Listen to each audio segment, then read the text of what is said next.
Gjykata speciale ka bërë përditësime në orarin e seancave në rastin Thaçi dhe të tjerëve, pas shqyrtimit të disa kërkesave të mbrojtjes së Thaçit.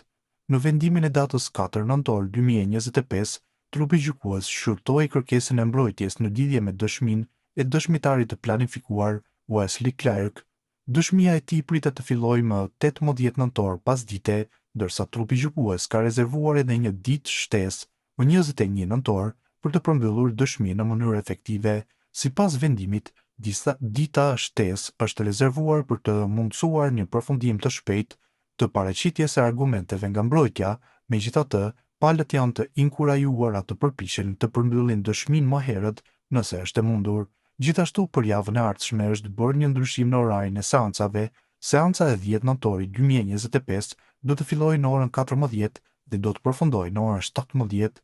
Trupi gjykues thekson në rëndësinë e përmbushjes së këtij orari për të siguruar rrjedhshmërinë e procesit gjyqësor. Zyra e prokurorit të specializuar më 30 shtator 2022 ka dorëzuar akt akuzën e konfirmuar të ndryshuar ndaj Hashim Thaçit, Kadri Veselit, Jakub Krasnishit dhe Recep Selimit, e cila përbohet nga 10 pika me akuza, ku këta të fundit ngarkohen për krime lufte e krime kundër njerëzimit.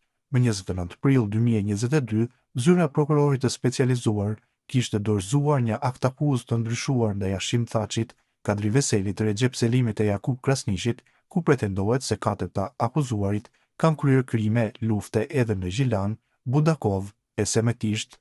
Më 9 nëntor të vitit 2020, në paraqitjen e tyre të parë, Jakub Krasnishi e Hashim Thaçi janë deklaruar të pafajshëm për akuzat që u vjen në barr. Njëjtë është deklaruar edhe Veseli në paraqitjen e tij më 10 nëntor, sikurse edhe Recep Selimi më 11 nëntor.